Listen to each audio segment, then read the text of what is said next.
You know, that's very striking looking. I like this.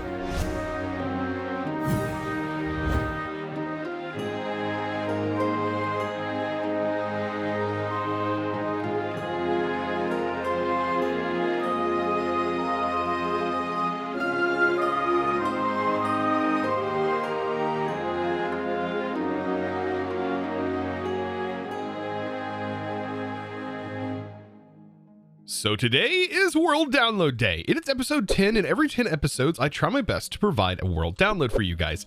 And today is that day. So if you're a supporter of any tier, whether that is on Twitch, over on Patreon, or on Discord, or even here as a YouTube member, you gain access to the world downloads. All of that is handled, by the way, over on the Discord. So just make sure you get all of your things connected up to your Discord account, and then everything should just seamlessly work, and you should have access to a world's download channel, and inside that will contain all of the past world downloads from every Let's Play I've done in the past, and also all of the schematics that I've shared over the years. So guys, be sure to check that out. I really appreciate it, and let's get on with today's video. Now, I have been at work this morning. Before recording this video, I went ahead and I started to clear out some area. Yes, you can see I have done quite a bit, and in that process, I now have honing dig efficiency level 4, which is actually kind of fast just in its own, and durability increased. This is very fast now. Like, I mean, I can shovel super fast, and that is so nice. But I also had to go through here, and I filled in all of this area. And I also added myself some maintenance tunnels. And the reason why I'm going to have these maintenance tunnels down here is because I have plans for connecting in all of my water wheels that I have set up, and plan to set up more. And all of them are actually going to be connected into one long continuous network. Now, all of this is good and all, but I'm starting to run into a problem. Even though I cleared out this entire area last episode and I had all that wood, I have used all of that wood in making these water wheels. And in that process, well, we're just now even more broke than we were before. So I think today we should definitely set up a tree farm, and also maybe some other farms as well. Now, setting up in the fundamentals of a tree farm using the create mod is kind of simple. There are some basic concepts that we need to know. Now, you can use a cart assembler, just like the one we used to actually make a tree farm as well, very similar to this. But I'm actually going to be touching on a new type of contraption rotation. And this, if we go ahead and mine down, is going to be using a water wheel to make a contraption spin in a circle. And this is great for tree farms. Hey, look there, we got another hone ready to go. But yes, if I place a water wheel down here, and then I give that water wheel some direction. So if I give it a piece of dirt and then grab a bucket and then give it some water, I can have this spin in any direction I want. So let's go ahead and have it spin clockwise. So we'll have it spin in this direction. Now, to utilize that direction, we'll need a mechanical bearing, and the mechanical bearing will go on just like this. And whenever we have a block on top and we actually click this block, it will start rotating that block, and we can stop it just by right clicking again, just like that. It's pretty neat. And then we can also glue things together just like we did our mechanical drill or our bore, and we can glue things to this to start rotating. For example, we can use some saws and some deployers. Now, the saws can actually chop down the entire tree, much like I've been doing by hand with the saws. So this can do the same thing. It'll chop down the entire tree regardless of how big the thing is. And then we need a deployer, because once the tree is broken, we need to replace the saplings back down. But this is where we run into a little bit of a problem. Now, it's not a problem if you use regular saplings from like an oak tree. So anything that has regular growing conditions, because a lot of trees in Minecraft actually have a growing condition. For example, spruce. Spruce requires the spacing to be a certain distance, otherwise the saplings will not grow. And so how do we go about making sure everything's spaced? Well, there's a neat way to do that. First thing I need to do, however, is actually find some spruce saplings, because believe it or not, I don't have any. And this is where this flying contraption is going to really come into play. Oh, and by the way, when flying, I do have to make sure that I don't go too high. Otherwise, it's going to start using the air out of my back tank, and I only get 15 minutes of that. So Yeah, I've got to be careful when flying and making sure I don't fly too high. Aha. So here we go. Perfect. Even though the elevation is very high, I've got to be careful, and I've got to land this machine. It is very finicky when you go to land it, but perfect. So I can grab myself some spruce saplings now after quite a lengthy journey of finding this. I did find some redwood forests, but yes. So long as we have ourselves a couple saplings, we should be good. I'm going to make sure to grab more than just one of them because we are going to need several, actually. So now that I'm back and I have my saplings, let's go ahead and think about this for a second. So I'm going to have an arm that comes around and spins that is connected to this. If I grab some glue, we can actually glue this together right now, and we can start to see how this is going to look and where this is going to spin and how everything is going to interact. So let's actually take this back a little bit here. And with that glue still there, I'm going to apply saws directly on this block. And that's going to hopefully let me see where these are actually going to try and connect with. We got to keep that in mind. This is actually kind of important. So it seems like definitely these two blocks right here, which is perfect. We don't need this thing to be super big, but it does seem like it will connect with any blocks that are directly in this place. And if I wanted to interact with blocks, for example, out here, I would probably have to extend this out a little bit. Which, you know what, I kind of want these, I think, to go out one more. And to do that, I would have to have this out here.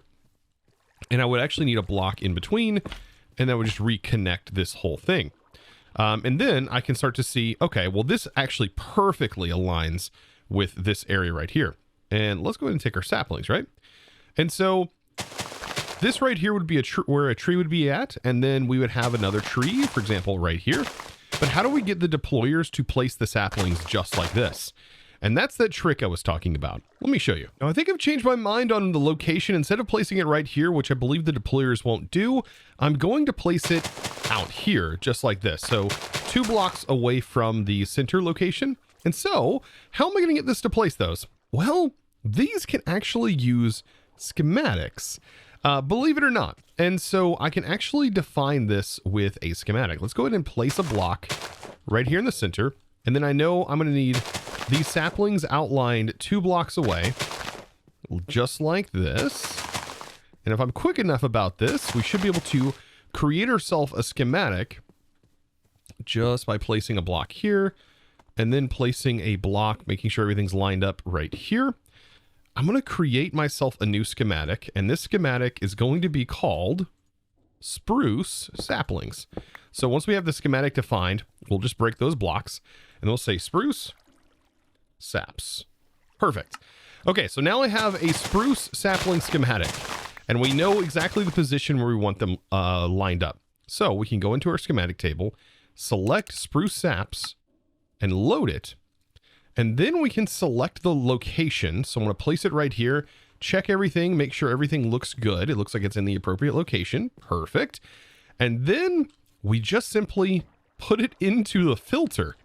And believe it or not, it's going to filter out the saplings, and it's going to place them in the locations that we had specified exactly. Almost as if it's magic. I don't know how this works, but it does. I've used it quite a few times in several applications, and this is super useful for building farms, especially with these trees that need very specific spacings, especially for the 2x2s to grow properly. Okay, so now that I've shown you the easy way of actually setting this up and also producing a mega spruce farm, we now need to take those items out of this contraption and send them somewhere. Now to do this, I'm going to utilize some interesting properties of a couple of different mechanics. The portable storage interface allows you to basically access this as a storage, and it's pretty darn cool how this works. So up here, I'm going to place in the portable storage interface. We are going to need a wrench. I'm going to rotate this around, and I'm going to place one over here as well. The reason I want 2 is because I want to interact with both of these differently. The cool part about these interfaces is the ones that are actually on the other side. I'm just going to use these blocks as a spacer. These blocks on the other side can actually interact with this and read the inventory of this entire contraption, meaning that you can use a threshold switch on this portable interface to control some redstone depending on how full the inventory is of a certain thing. For example, spruce saplings. So what I can do is I can create and pull and I can insert items into this via these portable storage interfaces. Now, I don't want to pull out all of my saplings whenever we start to pull items out of here. So what I'll do instead is we will hook up some chutes just like this to both of these, and then we'll have ourselves some nice inventories that it's going to go into for right now. But what I want is I only want this one right here to pull saplings, and this I don't want to pull saplings. So maybe a filter would be nice for this. And I can just go ahead and make a deny filter for the saplings. That way everything else goes in except for the saplings. So that way this one handles all the regular items. This one, however, is going to handle just saplings. I just want to make sure I can keep these saplings always in stock, but I don't want it to be so in stock that it fills the whole thing with saplings. And so that's where the threshold switch comes into play. And so we have a couple of different things about this threshold switch, and this is a very powerful block in the create mod as it can interface with your contraptions, pretty much allowing it to be one of the few ways you can filter things in your contraptions. And so what this is going to do is this is going to basically look for that item I placed in, and this top layer right here, it's going to say, okay, don't emit a signal until you hit 10% of the storage being filled. Whenever you do, then you need to emit a redstone signal. And now this bottom line will say, okay, well, only unredstone this block once you hit 4% of its internal capacity. Then it will flip back. You can also invert this signal. So for example, we actually want to invert. We want it to stay locked. We want to lock this chute until it hits a certain threshold of the inventory being filled with saplings. Let's just say 20% of the inventory has saplings in it. And then we want to say, okay, whenever it drops back down to 10%, I want you to go ahead and start letting the saplings or block the saplings from going back in. So like I said, the inversion just allows you to invert, but it's pretty clear the top bar is the percentage filled, and you'll actually visually see it whenever it starts to work. But we need to get redstone from here down to here. It's a lot easier to actually get redstone from this any other way, but to get it down here is where we're going to probably use some wireless redstone. And for this, I'm going to use these beautiful redstone links. And we can use the saplings as the filter to set the channel ID. And then we can just, on the receiving end, we just want to shift right click to put this in receiving mode. And you can see this is now locked. So whenever this unlocks, whenever it receives that inventory signal, then we will know that this is going to start sending those saplings in here. So I think we're just about ready to turn this on. We have everything filtered. So let's turn it on and watch it chop this whole tree down. This is pretty ridiculous. So it's going to chop the entirety of this tree once it gets through the entire thing. And there we go. And we should start to see this barrel now filling with logs. Oh yeah. So I definitely need to do something first. Notice I didn't glue things together. Yeah, that's a thing that will happen a lot. It just happens quite a bit. You are going to forget to glue things. It's understandable. All right, so now it should empty the inventory, and we have drive-by exchange. There we go. The kissy machines are working. Both are going to connect. Technically, we probably could get away with just having one of them, because I think with these being this distance, it will work. But yes, you can see we do not have saplings in here, nor do we have saplings in here. So it's going to keep the saplings it has, and now we're already getting tons of wood. Tons of wood already. Yeah, this is amazing. Now, the only thing left to do is just to fill this in. Now, the storages we can play with a little bit. We do have limited barrels, and then we can actually void off so we don't end up dropping items everywhere. We can actually void excess on a limited barrel, which is probably something we're going to want to do later. But for now, I am just in need of some sort of logs, and I want to do a farm like this for many different tree types. I definitely want some oak, birch, dark oak. That would be really nice. Those are some like definites. And I'm thinking each corner of the world's, or each corner of our area here would be a great spot for those. So like here would be another farm like that. Over there would be another farm. Each one of these all generating logs. Now another useful spinny contraption is one for farms. So behind me, I have set up a spinny contraption just like the tree farm. However, this one, I have a couple of harvesters. So I have harvesters on top, and then I have harvesters on the bottom. These are going to farm the regular blocks that you see down here. It looks like I will go ahead and replace these because these upper ones will farm these like 2 tall plants. For example, the industrial hemp, which we're going to need for immersive engineering, and then also sugarcane, which we're going to need just generally for tons of different things. So these 2 are going to harvest these, while these harvesters down here should, I believe, interact with all of these wheat crops and even sweet berries. And it should just harvest them. And then back here, I've set up a water wheel, and this is a good way of actually filtering these crops. So you have your kissy device, as a lot of people like to call it, or the portable storage interface. These will come into contact, and then this belt is going to be nice and slow. It doesn't have to be fast because it's going to be sending a stack at a time with these brass funnels. It's going to lead out, and anything that is inside of these limited barrels, they will actually go into the inventory slot. And then anything that can't go into these barrels, we can actually just toss right into some lava, or into a cactus, or in anything, any kind of trash can right here. We'll actually void off those items, which is really good because this pack has this mod called quality crops, and it's good in concept, but it actually causes a lot of clutter when it comes to crops because not everything can be like replanted or reused. For example, sugarcane, if you get a quality crop sugarcane, you can't like replant the sugarcane. It does have its own progression, and we might keep some of that stuff, the higher tier stuff, but this is a great way of filtering out those basic things. Now, there's also serene seasons, which is something we have to kind of keep in mind. Some of these crops can only grow during summer, which is what the current time is right now. But as the seasons start to progress in this pack and time starts to change, we're going to need to cover this whole thing in glass. And once we have it covered in glass, then these crops will grow all year round, which is kind of not made like super clear in the mod itself, but if it is covered like a greenhouse, then it will work. Now let's go ahead and grow, for example, this crop, and let's test this out right here. And we'll grow a couple of these crops as well. I don't have a whole lot of bone meal, but let me turn this on, and we should see that actually harvest the upper part of that crop. And now we have industrial hemp and hemp fiber ready to be sent into our storages over here. And so we should start to receive some of those byproducts. I think even the seeds will go in there, but there we go.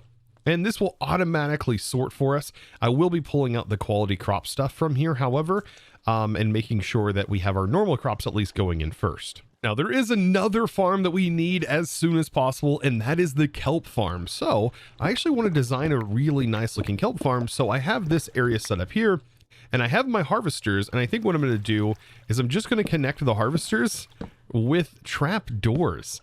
And this seems very, very like weird, but it should actually work and work quite nice. So I think my glue is about to break, but if I link all of these trap doors together, and then I link this down here as one unit, whenever we turn this on, it should work. And it's actually kind of nice looking for what it is. So this is going to run through and harvest all of these blocks. It does look like we won't have anything growing in these corners, just like our other farms. So might as well fill that in. But yes, all I have to do now is place my kelp in, and every time it grows up one, it will actually harvest this. Okay, perfect. I actually fixed it, and then I added the storage. So yes, this is going to house regular kelp. I need to make sure and place that in the filter. By the way, if you want to lock these filters, you just simply go into the memory setting and hit select all slots. And when you pull this out, it's just like the storage drawers. Yeah, it has a filter, and it's going to retain that even when we pull the items out. And so this should make sure we can void off any of the random quality crop stuff that we might actually get from this farm, or put it into something else. Now I just get to place all of the kelp in and turn it on. Let's turn it on. Oh, it's beautiful. I love these spinny contraptions. Oh, they're so cool. And just like that, I will now have more kelp than I will ever know what to do with. Yeah, it'll probably get turned into bone meal. Also, at this point, my tree farm is looking mighty strong. Oh, good God. Okay, I wish I had more ender pearls. I could make an easy filter and I wouldn't have to stop this contraption. But what if you did want to stop this contraption? Well, it does require a little bit of configuring in order to do this. So let's go ahead and turn this off for the moment. And what I want to do is I want to go into create and get myself a clutch. Now, a clutch allows us to shut off a stress source, for example, this water wheel. And if I, for example, go back here and I grab a bucket and we pull this water out, which is going to be necessary, we need to move this down basically just one. So if we move this down just one block like this, we can then put a clutch in between. Now, by default, it's not going to do anything, but it allows us to apply a redstone signal to this to stop the rotation of the contraption. So as soon as I get this rotating back in the clockwise position, I believe it was this way, right here. So this will continue spinning, but when I stop this, notice that this actually shuts off the rotation to this, which is kind of interesting, right? And then there's a couple of configs that we can actually change. So it says place near initial angle or only place when anchor is destroyed. So there's a bunch of different things that we can do. So if we leave it right there with the only place anchor when destroyed, then that will actually keep it in its sort of contraption position, even when it's not receiving a signal, which is actually what I want. I don't want it to drop down into our saplings and break our saplings, because we have a chance of like losing them. But how do we go about controlling this with redstone? Well, the redstone link is actually going to make this possible, and we're going to be able to use a threshold switch just on this barrel to just sort of read the inventory. And right here, we can see that if we have this inventory, if this inventory gets all the way up to, let's say 90%, then what we'll do is we'll say, okay, well, if you're at 90%, then send a redstone signal. And so when we accept this, it should be able to hopefully read.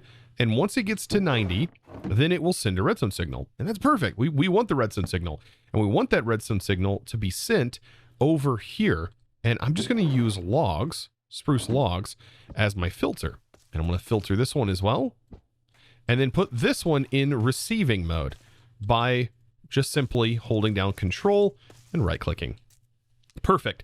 So now whenever this barrel is filled and fully stocked in here, it will actually shut the contraption off, so we don't have to worry about over flooding our world with items, which is something that could actually happen. Now, just to make sure everything is going to work properly, let's go ahead and just fill the inventory, and we're getting very close to 90% full.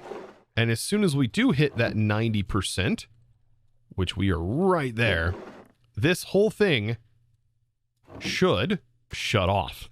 There we go. And so now the contraption is going to stop working. And then when we pull the items back out, notice it's going to start working again.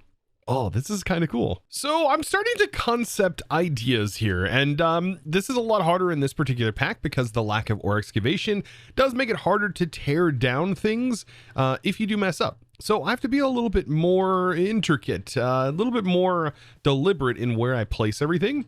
And so I think I have an idea. Now, this looks very simple at first, but I haven't landscaped anything. And once we get everything landscaped, it's really going to start to come together. But these are ultimately going to be greenhouses. I also don't have enough glass yet, which we will get a glass factory set up eventually. But for the basics, this is going to work out really nice. Now, I wanted to try something. All right, hear me out. So if I was to strip these logs, for example, right here. Now, this transition right here, I've always hated this transition. But if we use the carpenter's table from the chipped mod, we actually get some really interesting looking wood that we can use for a nicer transition. So it looks like damaged spruce right here. Damaged spruce. Now, I don't know if I can make this go the other way around. That's something that maybe I can do with holding down K and maybe seeing if this will force it in the downward position. Oh no, But I thought it would look really nice if this was actually on the upper part. Oh man, unfortunately there's no like framed blocks in here. I was wondering if I could like somehow rotate this block, but I don't think I can. So instead, maybe the idea should be more like this, where we have our regular oak plank in, or regular oak in, like this, and then we use this and then strip the upper logs. So that would allow this to look a little bit different, but have a much nicer transition as we transition into these logs here.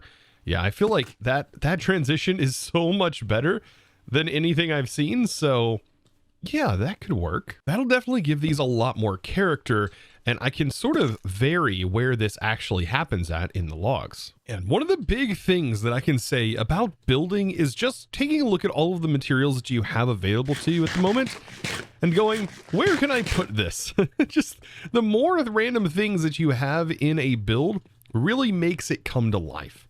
If every like square I've ever been into, every like city I've been into, there's just like little bits and bobs just like everywhere, just like literally strung everywhere. And that really adds a lot of character, I think, to builds, for example, like this, where you can add, for example, chains, a little bit of decorative stuff here and there. I'm changing up how this is going to be connected, like you see here, possibly even changing out these logs to be something different. I was actually thinking about it being beams that are connecting like this, and then having the trap doors on the top. I think look kind of interesting, way different than like anything you would see in vanilla Minecraft. And by the way, in this pack, the stone cutter has a lot of things you can do with create. For example, you can put andesite alloy in and you can get tons of things like scaffolding, all of these like big chains and things that you see. Yes, this is all coming from just regular andesite. Now, if this doesn't look steampunk, I don't know what does. Oh, this is definitely going to start the steampunk revolution in this pack. I can't wait till I get a bunch more copper so I can start to include copper into this. Because I bet like, I bet these lightning rods would actually look really good in this place. Can you place lightning rods like, I don't want to place it like on here, but oh yes, you can place them on their side. So that would actually look really good right there, like a bunch of these lightning rods. I just don't want lightning to strike this and catch the whole thing on fire. Even though, you know what, we do have fire protection in our claim, so you know what, this might actually look a lot better than this. You know, that's very striking looking. I like this. You know what, this is what it's all about. This is what building is all about. I just wish I had some sort of somewhat flight. I'm still like, I know I have my copter, but it is absolutely awful for building. It says it's good for building. I don't know what they think building is, but it is definitely not good for building. Now, if it let you strafe left and right, oh, then it would be perfect, but it doesn't really let you strafe left and right, which is kind of unfortunate. You know, I just had a fantastic create mod add-on idea. We have the ability to like reach very far, but why can't we have the ability to like extendo Lego, like, right, where we can be basically on stilts, and it would give us an adjustable height selector to change like how high our legs are extended. That would be kind of neat. It could even run off the back tank, and it would make it so much easier than using scaffolding for things. Oh man, if only I could make my own mods. I just don't have the ability, unfortunately.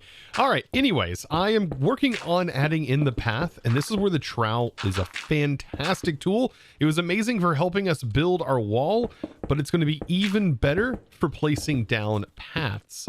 And I really love mixing up like some gray kind of colors. That's going to kind of look like andesite. Also, I don't have andesite included into this, but I probably will end up adding andesite into this in some form or another. But yeah, just like this. So this will definitely tie everything together and kind of get an idea.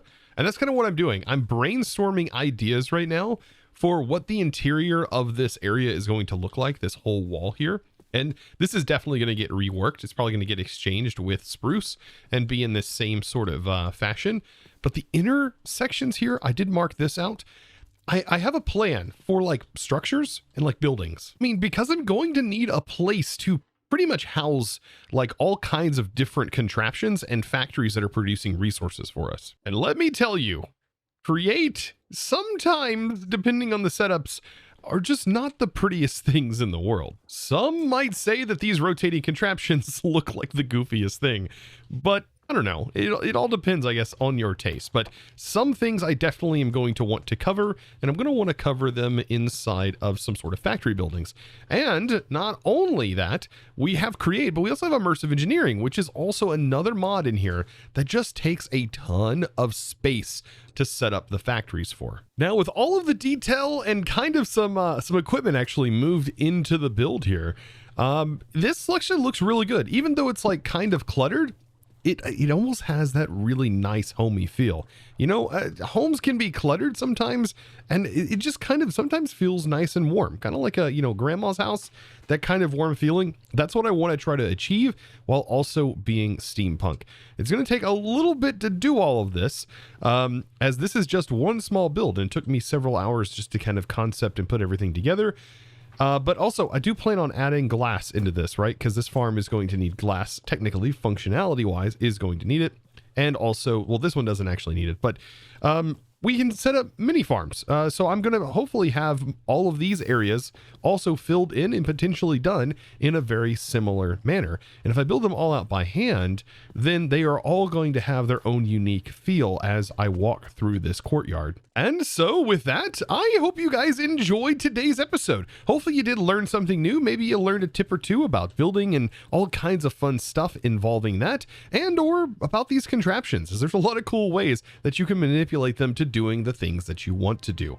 And guys, with that, I thank you so very much. Be sure to click that subscribe button if you haven't already. And also, if you're a supporter of any tier, be sure to get your world download over on the Discord in the World's Downloads channel, if you're a supporter, like I said, of any tier. And speaking of supporters, it is now time to thank the amazing supporter of today's episode. And that amazing things is going to go to Pastory Pastor. I think I got that right. Getting a nice sign on the new build. I cannot wait. I can't wait till I get into some computer craft and I can start putting these names on there in an even better way. But for now, they're going to go in the builds. And thank you guys so very much for supporting me over on the Discord, and also supporting me on Patreon and on Twitch as well, and even here on YouTube. You guys are amazing. And to everyone else, thank you guys so much for watching. I'll see you in the next one. And as always, like I said, thanks for watching. Bye!